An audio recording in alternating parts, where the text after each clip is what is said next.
Aujourd'hui, sur le podcast, on parle avec Marine et Édouard du contentement et du mariage. Je crois que c'est pas tous les jours qu'on a l'occasion d'entendre un couple de jeunes mariés parler du contentement. Et j'ai trouvé cette conversation vraiment très intéressante et très profonde et très vraie. Je pense que c'était aussi une bonne conversation pour moi d'entendre en tant que célibataire et d'entendre qu'est-ce que c'est la transition d'être marié et des choses du célibat qui sont belles aussi. Et je médite encore, quelques semaines après l'enregistrement de ce podcast, la définition du contentement donnée par Marine.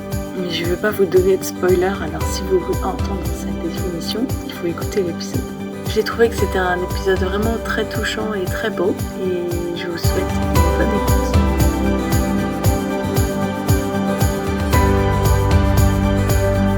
Du coup, est-ce que vous voulez vous présenter, Édouard, Marine, qui êtes-vous ? Oui, bonjour. Salut Sophie. Alors moi, je m'appelle Édouard, j'ai 25 ans, j'habite à Paris et je travaille, en gros, mon travail, c'est dans la finance solidaire. Je vais pas développer parce que c'est pas hyper intéressant, c'est pas trop le sujet, ça prendrait du temps, mais voilà, en gros, je travaille dans la finance solidaire.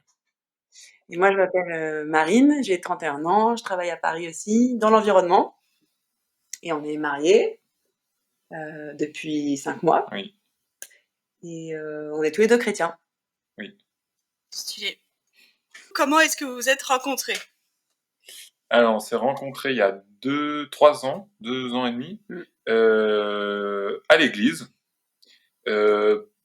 pendant une réunion sur l'écologie. Parce dans notre église, il y avait un groupe qui réfléchissait à comment est-ce que l'église elle peut avancer sur l'écologie, et c'est là qu'on s'est rencontrés. Trop stylé.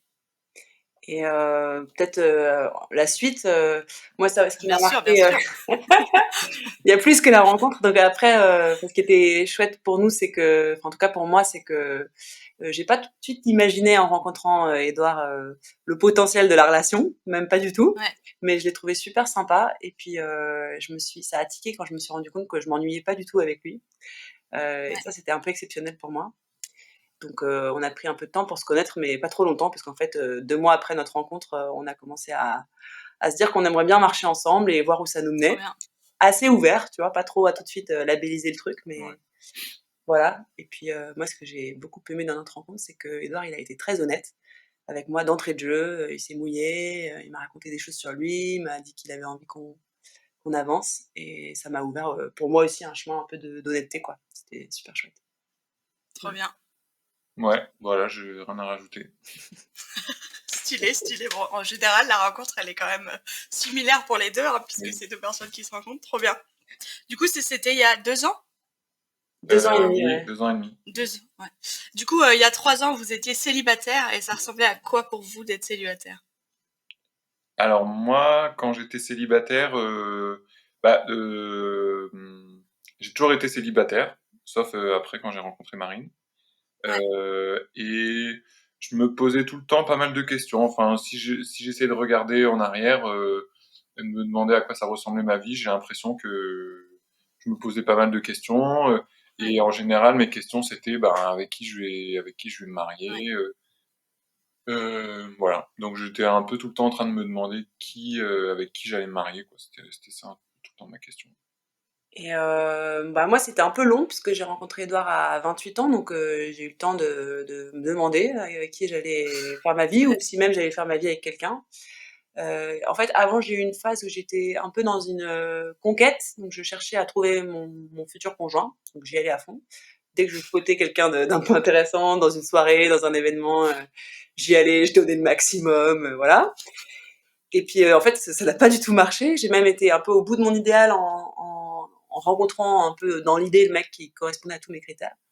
Et puis en me rendant compte que ça marchait pas, et donc je me suis dit, juste avant de rencontrer Édouard, je me suis dit, je me laisse surprendre. C'est peut-être pas un domaine où je peux tellement trouver moi-même mon conjoint. Ouais. Voilà, mais il y a eu des moments un peu difficiles, en particulier quand il y a eu plein de mariages, et une saison de mariage où j'étais bien seule, bien galérée. Ouais. Et puis aussi quand je voyais les copines qui tombaient enceintes et tout ça, et là je me disais bon. Mais en même temps, je pense aussi que ça a été une phase intéressante, puisque je me suis liée d'amitié avec d'autres personnes célibataires de manière assez riche. Donc on s'est bien soutenus, quoi. Trop bien. vous partagez. Enfin, je trouve que c'est beau ce que vous dites sur le mariage qu'on voit, qu'on entend dans ce que vous dites qu'il y a un peu un mélange de tout, quoi. C'est beau. C'est la vie, finalement. C'est un mélange de tout. Quel conseil auriez-vous aimé recevoir quand vous étiez intéressé par l'autre, l'un par l'autre? Moi, je pense que j'aurais aimé entendre prends ton temps, vas-y tranquille. Si c'est fait pour arriver, il n'y a pas à se presser. J'aurais bien aimé entendre aussi t'as le droit de te tromper. Si ça marche pas, c'est pas grave. Et puis surtout, je pense le meilleur conseil que j'aurais pu recevoir, c'est donne le temps à l'autre de te surprendre. Range pas trop vite l'autre dans une catégorie parce que l'autre peut être assez surprenant et parfois peut avoir besoin de temps pour vraiment se révéler.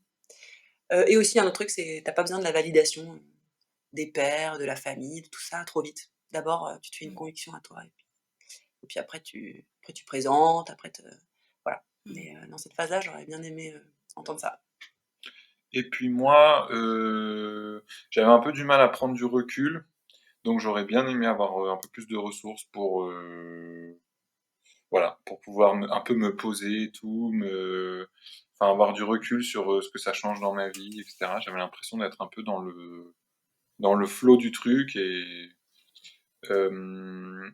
puis aussi un conseil, ça aurait été de profiter du moment présent sans tout le temps me demander si ce que je découvrais chez Marine c'était bien ou pas bien et du coup si parce que je me projette naturellement tout le temps dans n'importe quel truc, donc du coup en me disant oula mais alors si on se marie qu'est-ce que ça va donner, qu'est-ce que ça implique, machin, voilà, d'un peu me calmer quoi, sur ça.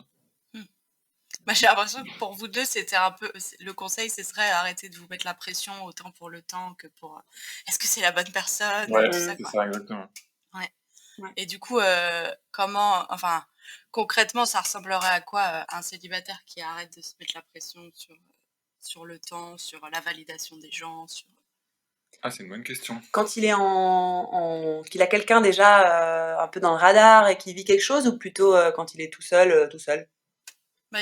Pour les deux, peut-être, je sais pas, parce que j'ai l'impression que quand on est tout seul aussi, il peut y avoir ce risque en tant que célibataire de se mettre la pression et de vouloir à tout prix que quelque chose se passe. Moi, je dirais en même temps prendre des risques, genre tenter des trucs et tout, Mm. enfin avec sagesse quoi, en restant libre, mais voilà de pas penser que on peut prendre des décisions. Enfin, je pense en termes de couple, de relation, on peut pas prendre des décisions en tout état de cause quoi. On n'aura jamais toutes les infos pour savoir évaluer tous les risques qu'on prend, machin, machin. Donc en même temps un peu foncer sans avoir pu tout évaluer. Et en même temps, je te laisse.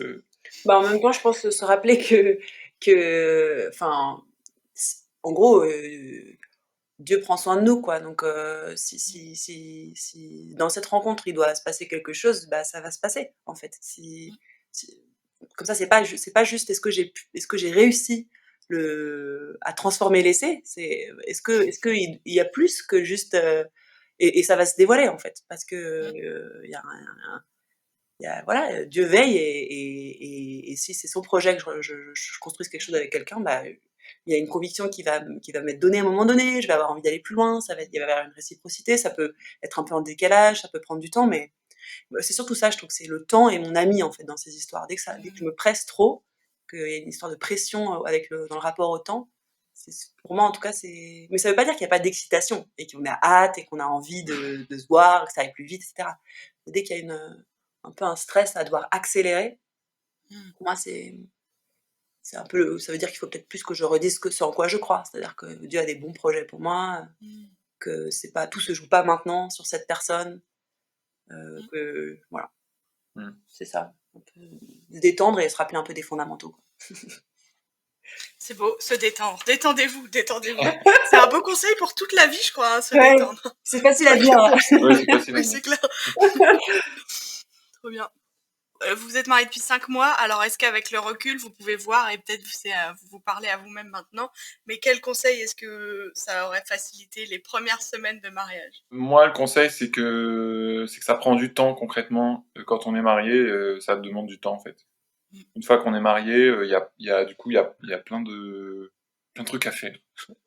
Donc, ouais, ça prend du temps pour être à tous les deux, mais aussi juste pour gérer le foyer, quoi. Enfin, en termes de trucs administratifs et tout. Donc, c'est hyper concret, mais enfin, moi, on me l'avait pas dit, quoi. Ça prend du temps, quoi. Donc, c'est un engagement de plus, et du coup, ben, ça implique qu'il y a éventuellement d'autres domaines de la vie où on est moins dispo. Ouais, moi je dirais pareil, pas oublier de prendre du temps pour soit seul et puis soit ensemble, quoi, à deux.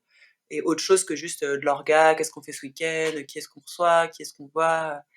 euh, pas se contenter de la routine du quotidien pour se retrouver, parce que sinon c'est vraiment du quotidien, quoi. C'est moins de la qualité qu'au début de la rencontre et quand on met vraiment des temps à part l'un pour l'autre.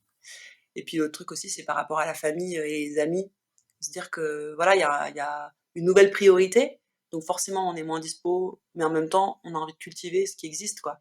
Donc ouais, c'est se poser et se dire, bah voilà, qu'est-ce que ça implique par rapport à mon cercle proche? Comment est-ce que je me rends dispo et comment est-ce que aussi j'accepte que je suis quand même fondamentalement moins disponible? Voilà, donc c'est un peu des nouveaux équilibres à trouver avec des moments de qualité pour moi à chercher avec des amis, mais un peu différemment, quoi. Ouais. C'est une tension, j'imagine, d'arriver sur les amitiés avec le monde du dehors, avec le Ah monde ouais. du dehors, Carrément. d'arriver à trouver ça et pas à dire on est que à deux maintenant, mais aussi à dire on peut pas faire tout comme avant parce que.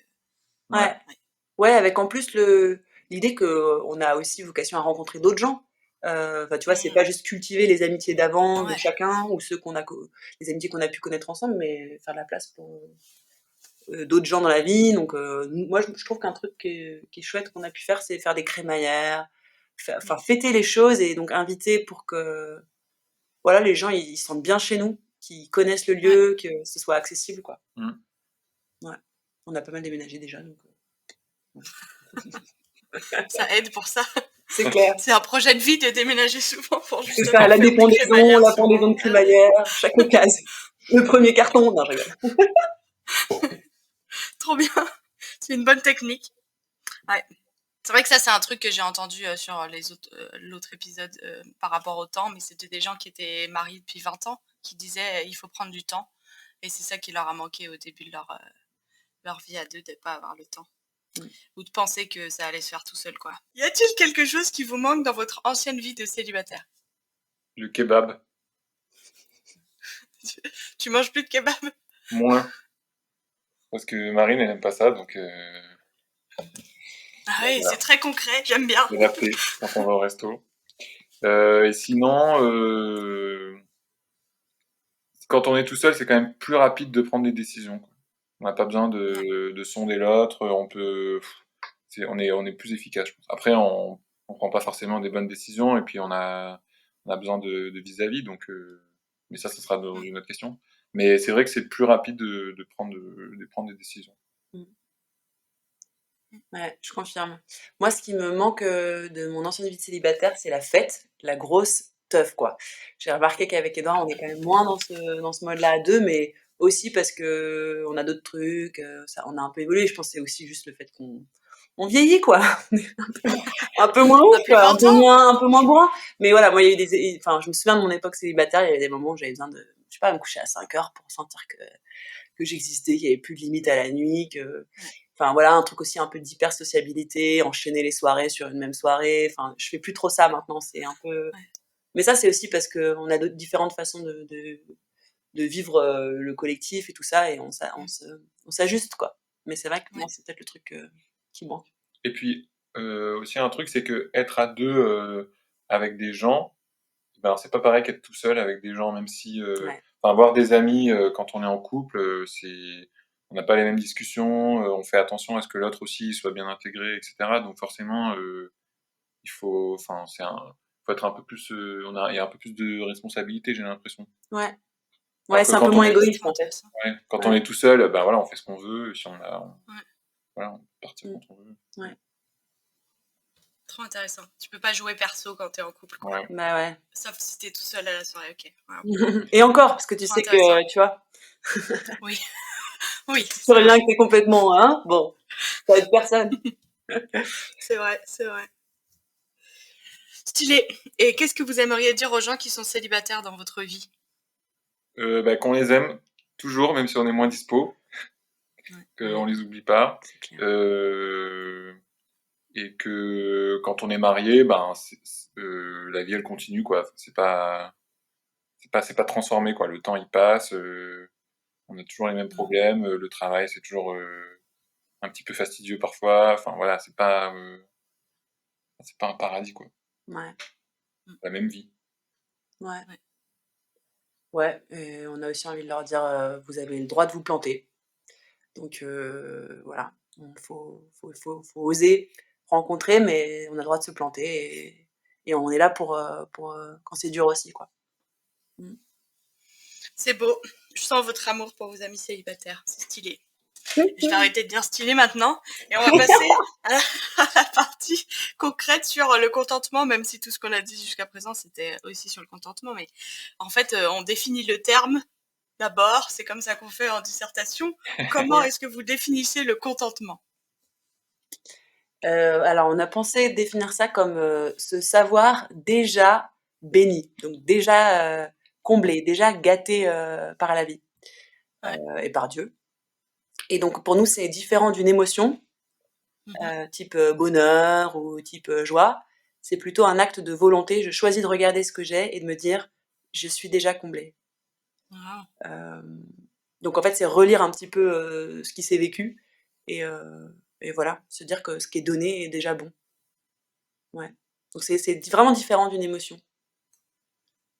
Trop beau. Mmh. Mais c'est Bah, je compliqué suis du coup, d'accord. hein. C'est Ouais, ambitieux, hein. Ouais. ouais. On dit ça, mais C'est pas simple. voilà. En fait, ça se travaille, quoi. Ça veut pas dire qu'on le vit tous les jours. Non. Ouais. C'est vrai. En même temps, c'est compliqué et à la fois, c'est plus simple dit comme ça parce que c'est un truc constant. Parce que si c'est que lié aux émotions, ça va varier en fonction Ouais, des Mmh. c'est circonstances. vrai. Là, c'est constant et donc une fois qu'on l'a trouvé, Mmh. si on le perd, on sait à quoi ça ressemble de le retrouver à nouveau, quoi. Ouais. Ouais et ça peut passer par une relecture, Mmh. de se redire: «Bon, j'arrive d'où? En fait, où est-ce que Dieu m'a menée jusque-là? Mmh. Qu'est-ce qui a déjà été bon dans ma vie?» Et en fait, assez naturellement, je reconnais que je suis déjà gâtée, en fait. J'ai déjà beaucoup de choses bonnes dans ma vie, quoi. Donc je peux dire: «Je me contente de ça». Ouais. Trop beau. Alors, quelles sont les attentes que vous aviez pour le mariage avant de vous marier qui sont satisfaites aujourd'hui? Alors pour moi, la plus grosse attente, c'était, d'avoir un vis-à-vis, un miroir. Donc tout à l'heure, j'en ai un peu parlé, c'est de pouvoir, confronter, son point de vue, ce qu'on a envie de faire, avec, une autre personne. Ça c'est vraiment satisfaisant et puis, aussi de se sentir encouragé au quotidien, de pouvoir dire quand on va pas bien et tout, d'avoir quelqu'un voilà, qui est valorisant. Et quelqu'un qui cherche aussi à ce qu'on devienne meilleur, qui nous laisse pas là où on est, quoi. Mmh. Et puis en plus avec Marine, on l'a dit quand on s'est rencontrés, c'était une réunion sur l'écologie, donc c'est un truc c'est des valeurs qu'on porte tous les deux, donc c'est aussi assez satisfaisant de pouvoir vivre ça à deux et de l'intégrer dans nos projets, parce que je pense que si je m'étais marié avec une personne qui était indifférente au sort de l'humanité, de la planète et Mmh. des conséquences de l'environnement, ça Ouais. serait un peu plus compliqué, je pense. Mmh. Ouais. Bah, moi, je dirais un peu pareil sur ce sujet d'être complice, quoi, d'avoir un peu un partenaire, qui fait la route et donc qui vit la joie de tout ce qui se met en place, les coups durs aussi. Mmh. Pour moi, ce qui est trop satisfaisant, c'est qu'il y ait de la place pour le rire, Donc voilà, on est aussi là pour se marrer, quoi. On a plein de choses à construire, on a des choses à vivre et tout ça, mais on est aussi là pour vivre ça avec de la joie et de la distance aussi, enfin un peu de dérision, voilà. Et là, en particulier dans notre histoire, j'apprécie aussi le fait de pouvoir partager la foi. Donc se dire que ce qui est fondamental pour chacun de nous, individuellement, bah, c'est un socle commun, en fait. Et on peut donc prier ensemble, on peut voilà, parler ensemble à Dieu et recevoir des choses pour nous deux communes et faire de la place pour ça dans notre couple, quoi. Et c'est pas, enfin, je pense qu'on aspire à vivre plus encore, mais c'est comme un fondement qui donne pas mal de recul et de la perspective, quoi. On a chacun un même Dieu qui veille sur ce qu'on est en train de construire et qui, par quoi qu'on passe, bah, sera est notre rocher, quoi. Donc, ouais. Stylé. J'ai redit stylé, mais alors j'ai une autre question qui n'est pas écrite sur le papier. Est-ce qu'il y a des choses que vous vivez dans le mariage, des bonnes choses, pas les choses difficiles, mais des bonnes choses que vous vous attendiez pas à vivre, genre vous imaginiez pas? Bah, moi, je m'attendais pas à ce qu'on soit assez aligné sur l'esthétique, tu vois. Vraiment. Ouais, je trouve que enfin, la déco, les machins comme ça se passe plutôt crème. Trop bien. C'est un petit cadeau, je trouve. C'est de l'extra. Ah oui. Ouais. Bah, c'est qu'on continue à rigoler ensemble, avoir des délires un peu, avoir des blagues, je sais pas, un peu. Enfin, je sais pas si je les assumerais devant tout le monde, quoi, des trucs un peu Vos gamins. blagues à vous, quoi. Voilà. Bah ouais. Tu vas Des pas les mots. dire sur un podcast, Non. par exemple. Ouais. Ça s'entend. Des Ouais, mots trop qui bien. nous font rire ou. Ouais. Voilà. Ça continue, donc c'est Ouais. sympa. Et il y a peut-être autre chose, moi, qui est un gros cadeau, mais que j'avais pas imaginé, enfin, que je prenais pas pour acquis, c'est le plaisir qu'on a à être dans nos familles respectives. Ça, Oui. c'est maxi C'est cadeau. vrai, c'est vrai. Enfin, vraiment, j'aime beaucoup les gens de la famille d'Edouard et je sens que la Et réciproque est vraie. réciproque, ouais. Ouais. Et ça, c'est cadeau, quoi. C'est gros cadeau. Trop bien. La question suivante, sans transition, comment on gère les attentes idéalistes une fois qu'on est marié? Parce que j'imagine qu'on rentre forcément dans le mariage avec des contes de fées plein les yeux ou tout ça. Et comment on fait quand on est marié, qu'en fait la réalité est un peu différente? Alors là, je pense que on a certaines réponses, mais je pense que ça fait que 5 mois qu'on est mariés, donc on n'a pas encore eu le temps de découvrir toutes les attentes idéalistes qu'on avait C'est et qui clair. pourront jamais se réaliser. C'est un processus pour la vie, je pense, Voilà. peut-être. Donc on Ouais. n'a pas fini d'être frustrés, à mon avis. Ouais. Bah, en gros, comment on gère? Bah, on apprend à renoncer, quoi. Par exemple, enfin, je dis ça avec un ton un peu, mais c'est pas forcément horrible, hein. Ouais. Donc, par exemple, bah, Marine, elle est plus vieille que moi. Et du coup, ben, si on a un jour le projet d'avoir des enfants, bah, ça sera dans pas très longtemps, ça sera à court terme. On n'a pas d'annonce à faire, hein, mais c'est ce qu'on s'est dit. Ouais. Et du coup, moi, j'ai 25 ans, donc enfin, je pourrais attendre, quoi. Mais du coup, j'accepte que ben, d'ici pas très longtemps, il faudra avoir un toit, on pourra pas être en mode voyage. Voilà, il faudra avoir une certaine sécurité financière, etc. Mm. Donc voilà, ça c'est par exemple une attente. Ouais. Mais Oui, c'est quand on accueille l'autre comme il est, et du coup, ça veut dire qu'on doit changer intérieurement certains projets ou certaines manières de voir la vie, quoi. ouais, Mm. c'est ça, c'est ça. Ouais. Ouais, moi je dirais aussi que par rapport aux attentes idéalistes, enfin, souvent l'attente elle révèle un truc sur soi. Ouais. Donc je pense que enfin en tout cas pour moi, le premier pas c'est de bosser sur moi-même, distinguer dans l'attente qu'est-ce qui est un besoin profond, légitime, voilà, qu'il faut que j'exprime à l'autre, etc. Ou ce qui est plutôt lié à une difficulté que je rencontre, mais qui n'est pas forcément lié à l'autre et que je projette sur l'autre. Donc par exemple, on a vu ça tous les deux. Edouard, il sait se reposer. Il sait glander, il sait se poser et tout. Moi, je sais pas faire ça. J'avais bien du mal à être dans le repos et donc c'est difficile pour moi de le voir chiller, quoi. Et en fait, je me suis rendu compte, plutôt que de lui demander d'arrêter de chiller ou d'essayer de l'occuper dans ces moments-là, il faut que j'apprenne à moi faire mon boulot par rapport au repos. Et que voilà, j'ai bien avancé sur ça. Et donc, je pense que ouais, c'est déposer aussi ça. Enfin, voilà, confier à Dieu une partie des attentes parce qu'elles révèlent peut-être un besoin que j'ai profond. Et on m'avait dit, moi, enfin, c'est ma sœur qui m'avait dit ça avant que je me marie. Elle m'avait dit le mariage, c'est un pauvre qui rencontre un pauvre. Donc, voilà, les attentes idéalistes, c'est celles d'un pauvre vis-à-vis d'un pauvre, quoi. C'est donc voilà, on fait comme on peut. Puis il y a des cadeaux en plus, mais on fait quand même comme on peut, quoi. Ouais. Ouais. J'y pense souvent à cette phrase. C'est beau, même la vie en général, mais j'avoue que le mariage, ça doit être encore plus intense. Mais c'est souvent, les problèmes relationnels, c'est souvent des attentes ou des choses qui sont pas réglées en nous et qui viennent se confronter à l'autre. Ouais. Un pauvre qui rencontre un pauvre, ça sera la phrase de l'épisode. Bah, allez. Trop bien. Si on est marié et pas content, qu'est-ce qu'on peut faire? Là, alors sur les frustrations, on n'a pas beaucoup d'expérience, mais là, on en a encore moins, parce que vraiment, ça fait 5 mois, donc j'avoue que... On est encore tout content. Faut demander ça à ses parents, ou à ses grands-parents. Ses parents ou ses grands-parents, c'est clair. Mais je veux dire, les moments où il y a de la frustration parce que il faut assumer que l'autre est sa propre personne et on peut pas contrôler. Du coup, Marine, tu disais, réfléchir avec soi-même déjà. Ouais. Est-ce qu'il y a d'autres choses qui vous aident dans les moments où vous savez que le problème n'est pas chez l'autre, mais est le problème de relation l'un face à l'autre? Je pense un peu communiquer, enfin apprendre à communiquer, c'est pas facile. Déjà apprendre comment on communique naturellement. Par exemple, moi j'ai tout de suite envie de tout dire et de résoudre tout de suite le truc. Edouard, il a plutôt envie de bien réfléchir à ce qui se joue, quitte à ce que ça prenne un peu de temps, et ensuite ouvrir le sujet et creuser profondément, quand moi j'irai un peu vite pour vite passer à autre chose.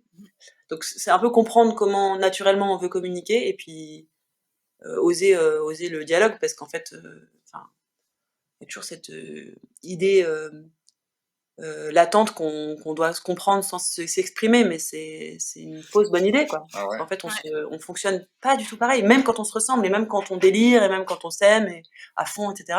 On fonctionne quand même très différemment. Je pense que c'est un peu acté qu'il faut parler pour se comprendre.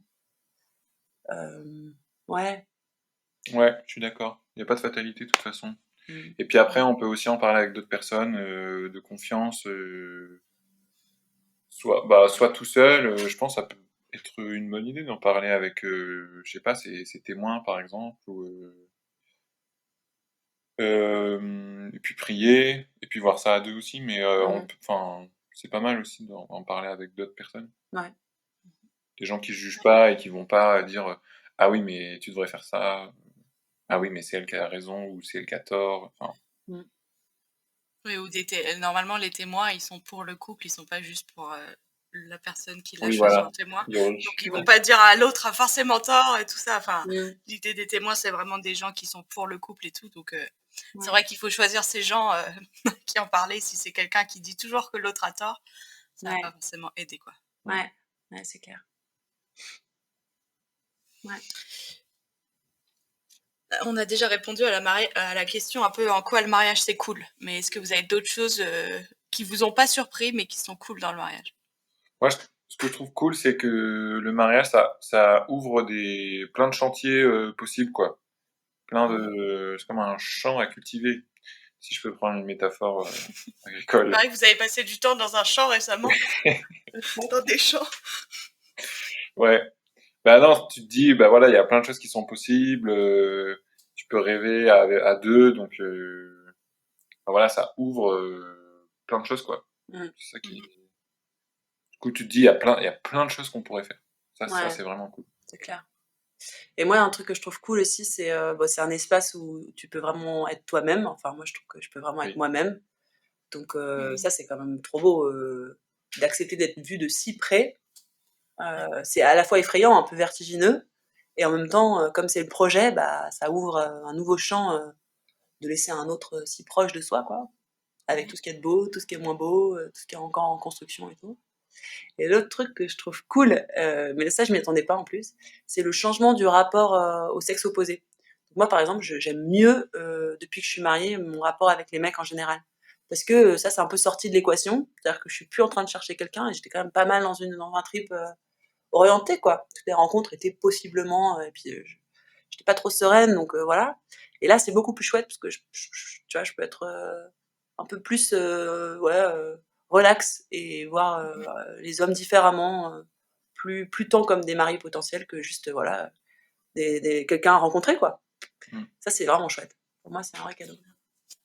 Et ça, tu t'y attendais? Ou c'est Non, je m'y attendais pas. Non, parce que je pense que je me rendais pas compte à quel point j'étais en recherche, en fait. Et donc, il y avait un peu cette question permanente dès que je croisais quelqu'un. Et là, comme elle est évacuée, et ben, ça laisse place à une autre attitude. Et voilà, j'ai moins besoin de séduire, tout simplement, hein, je pense. Donc ça, c'est chouette. Trop bien. J'aime bien ce que tu dis, Edouard, si je déforme pas tes propos, par rapport au fait que c'est possible. Et aujourd'hui, dans la société, le mariage, c'est beaucoup présenté, je trouve, comme un renoncement. En anglais, on dit les chaînes et le boulet pour parler du mariage et tout. Et je trouve ça hyper intéressant de voir ça comme quelque chose de positif.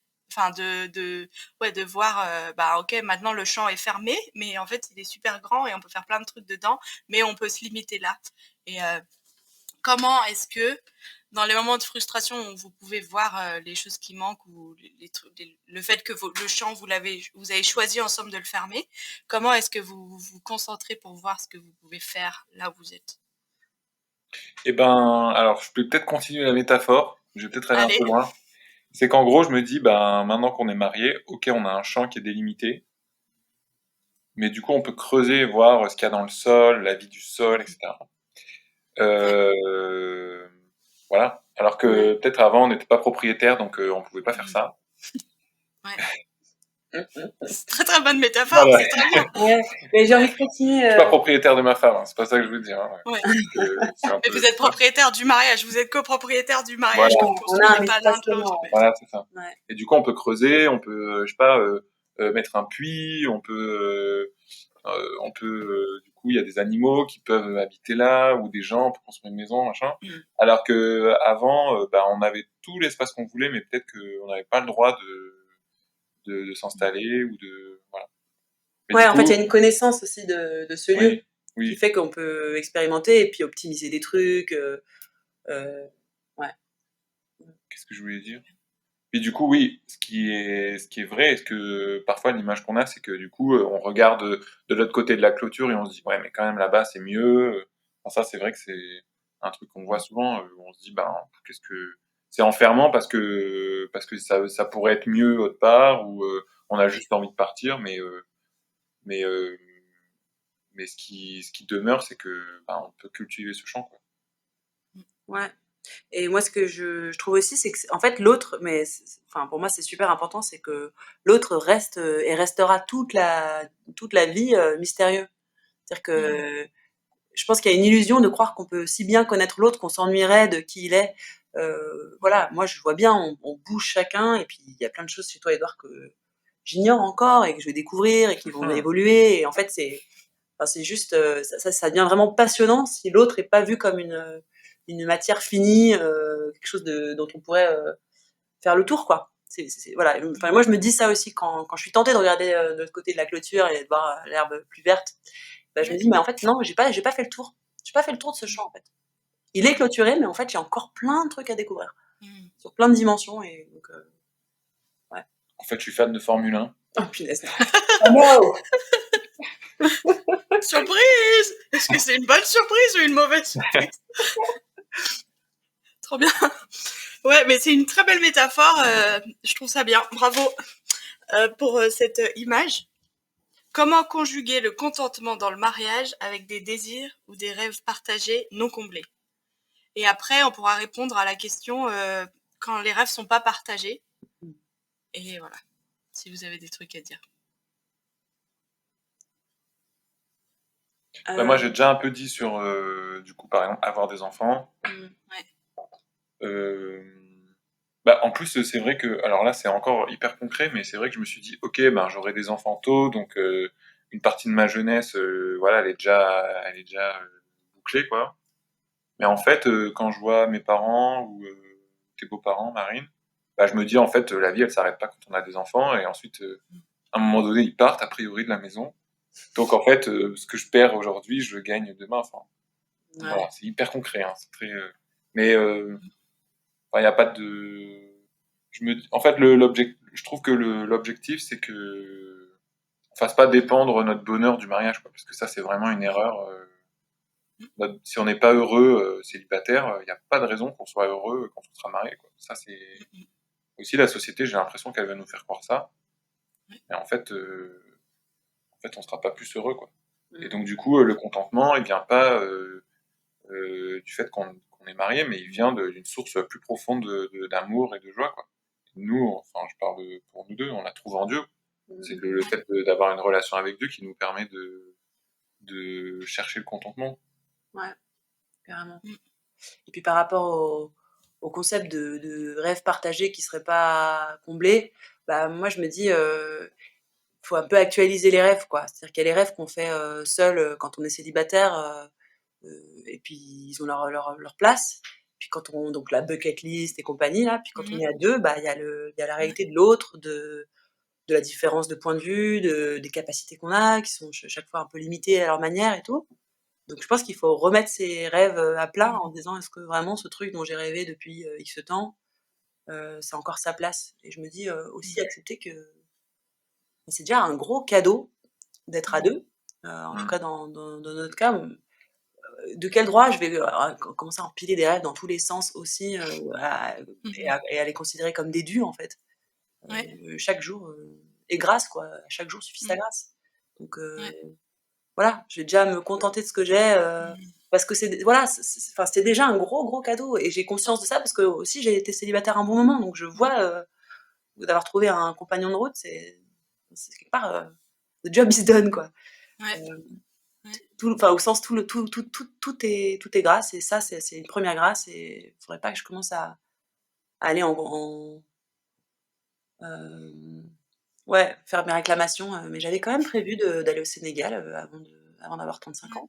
Puis j'avais quand même, c'est moins, ça a moins de, ça a plus trop sa place, quoi. Faut revoir les choses ensemble. Mais du coup, ça veut aussi dire qu'il faut se les partager, ses rêves, puis les soumettre, puis les confier à Dieu, quoi. Donc on a ce truc-là, est-ce que c'est encore d'actualité Inspire, nous, c'est pas très clair où la direction qu'on prend. Donc l'idée, c'est que ça se, ouais, je sais pas, j'ai pas de meilleur mot qu'actualiser, mais que ça se remette à jour, quoi, régulièrement. Parce qu'on n'a pas une vision fixe de la vie qu'on veut. On a surtout plein de modèles de vie qu'on veut pas avoir, donc on se dit, bon allez, on va bien voir. Et puis, c'est aussi un confort de notre époque de pouvoir choisir plein de trucs. On regarde nos grands-parents ou nos arrière-grands-parents, ils ont pris comme c'était, ils sont nés dans cette ville, ils cherchaient du travail, ils ont trouvé du travail dans cette ville, voilà, ils ont pas pu, se demander qu'est-ce que j'aimerais faire, où est-ce que j'aimerais vivre, etc. Et c'est pas pour autant qu'ils étaient malheureux, quoi. Oui, c'est vrai que enfin, on peut penser aussi dans les rêves partagés qui sont, enfin, par exemple, la possibilité ou non d'avoir des enfants, qui est une source de profond, enfin, désarroi et souffrance pour beaucoup de couples qui peuvent pas avoir d'enfants, et que, en fait, le contentement ne devrait pas être lié à nos circonstances, comme tu disais, Marine, au début, quand tu définissais le contentement, que la source de notre joie et tout ça est ailleurs, et ailleurs du mariage, si on se marie ou si on se marie pas, ou enfin plein de choix, de moments de vie qu'on choisit pas, en fait, de circonstances qu'on peut pas choisir, et que notre contentement, il est pas dans les circonstances. Et je pense que du coup, ça change beaucoup, même si les choses, les rêves qu'on fait, en fait, les choses qu'on rêve qui sont légitimes et qu'en fait, on peut pas parce qu'on choisit pas, et ben, c'est une source de souffrance quand même, mais notre contentement, il est pas uniquement dans ça. Et il y a plein d'autres sources de contentement dans notre vie et de joie, et Ouais, c'est clair. Est-ce que le mariage correspond à ce que vous pensiez que ça allait être? Moi, j'avoue, en fait, j'arrive pas trop à répondre à cette question parce que, enfin, je pense que non, en gros. Mais en fait, j'arrive plus trop à me rappeler ce que j'imaginais du mariage avant d'imaginer le mariage avec Marine, en fait. Parce que imaginer le mariage sans avoir une personne avec qui ça va s'incarner, ben, en fait, c'est sûr que ça sera différent, quoi. Ouais. Du coup, sans avoir une personne avec qui on se projette d'être marié, avec qui on a le projet d'être marié, ben, je trouve qu'on manque d'éléments pour se projeter. Donc, ça se fait à deux, quoi. Donc, après, je pense que c'est cool d'avoir, de se dire aussi, ok, qu'est-ce que je veux pour mon mariage? Est-ce que, enfin, je sais pas, est-ce que je veux des enfants? Ça peut être bien, je trouve, de se poser ces questions avant parce que on gagne en maturité et c'est pas inutile, mais du coup, il faut s'attendre à ce que ça bouge, quoi. Ouais, c'est clair. Oui, on peut pas imaginer un truc dans sa tête, quoi. Enfin, on peut pas imaginer quand on est tout seul. On peut imaginer, mais il faut savoir que la réalité sera différente, quoi. Ouais, c'est ça. Ouais. Je pense. Et ça, moi, je trouve que c'est particulièrement frappant au moment du mariage, le jour du mariage. D'ailleurs, c'est assez étonnant que ce soit le même mot pour nous, le jour du mariage versus l'expérience d'une vie, quoi. Bon, ça, c'est un autre sujet.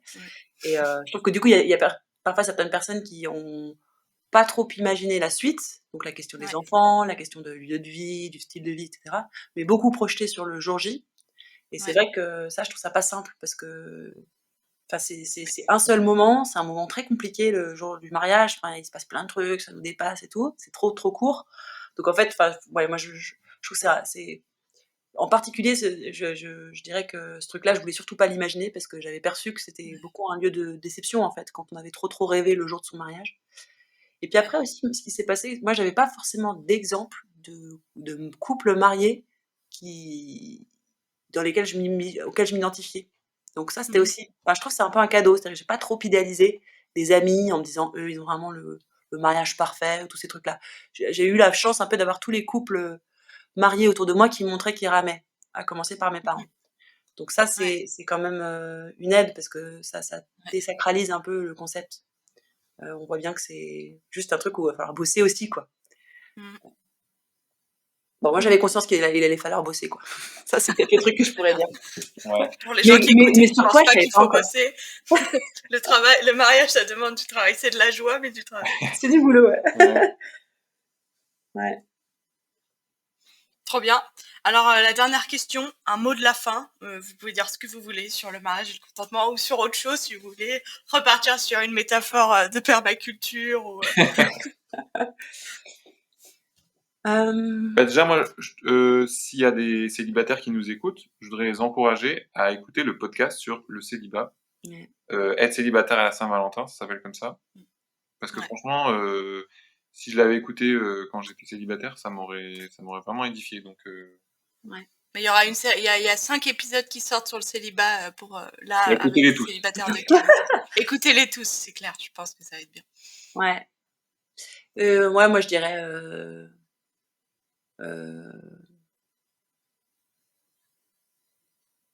c'est un pauvre qui rencontre un pauvre, un mariage. Donc voilà, faut se savoir pauvre, faut accepter que l'autre est pauvre.